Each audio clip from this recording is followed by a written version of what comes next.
Hello viewers, আসসালামু আলাইকুম। আমি রোমান বলছি। রোমান এডিট চ্যানেল পক্ষ থেকে সবাইকে শুভেচ্ছা এবং স্বাগতম।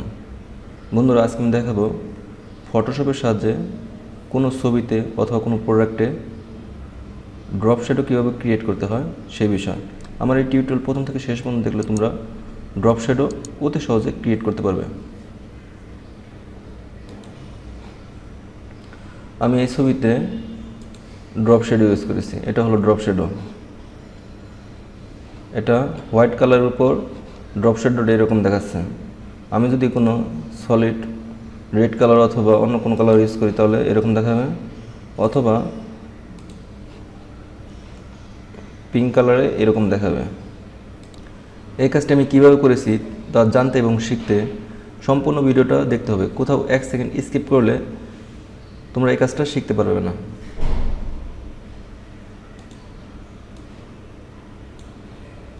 বন্ধুরা, প্রথমে সিলেক্ট অপশনে ক্লিক করে কালার রেঞ্জ, তারপর এই সলিড কালারে ক্লিক করতে হবে।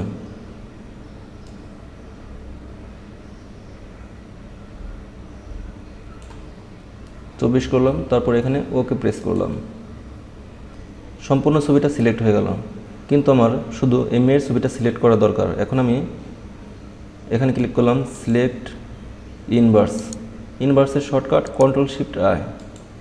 তারপর এই ব্যাকগ্রাউন্ড থেকে এই মেয়ের ছবিটা আলাদা করব।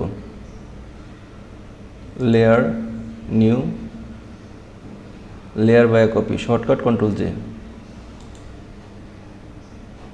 বন্ধুরা, ব্যাকগ্রাউন্ড থেকে মেয়ের ছবিটা আলাদা হয়ে গেল। তারপর ব্যাকগ্রাউন্ড সিলেকশন করে এখান থেকে নতুন একটা লেয়ার ক্রিয়েট করব। তারপর এখানে ক্লিক করে হোয়াইট কালার সিলেক্ট করে ওকে প্রেস করলাম। তারপর অল্টার ব্যাক স্পেস। তারপর বন্ধুরা, লেয়ার 1কে একটা কপি করতে হবে। মাউস রাইট ক্লিক করে ডুপ্লিকেট লেয়ার, এই লেয়ার 1 সিলেকশন করে edit, free transform, shortcut Ctrl+T। Mouse চেপে একটু রোটেট করে নিই।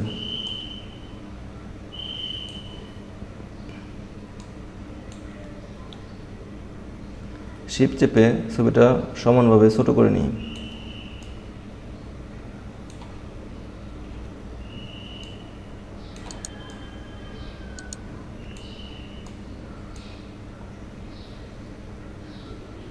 তারপর বন্ধুরা, অল্টার চেপে এই অংশে মাউস চেপে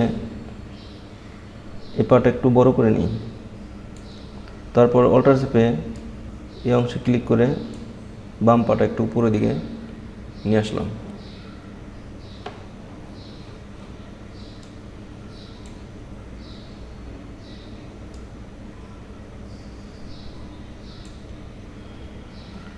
তারপর ওকে প্রেস করলাম।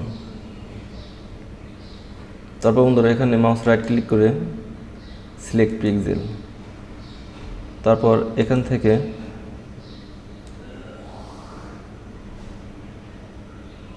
অ্যাশ কালার সিলেক্ট করে ওকে প্রেস করলাম। অল্টার ব্যাক স্পেস, সিলেক্ট অবস্থা আছে, এখন আমি ডিসিলেক্ট করব।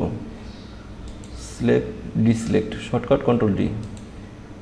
তারপর এখান থেকে অর্থাৎ ফিল্টার অপশন থেকে ব্লার, গুসেন ব্লার,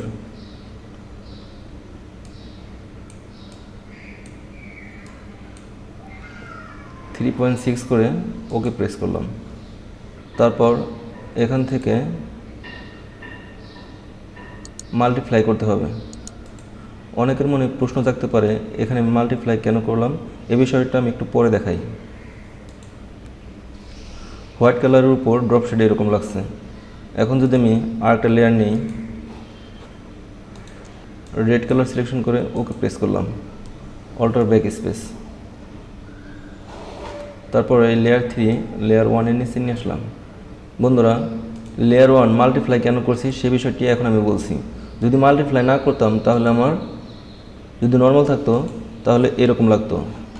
মাল্টিপ্লাই করা থাকলে যে কোনো ব্যাকগ্রাউন্ডের সাথে সেটা ম্যাচিং হয়ে যাবে।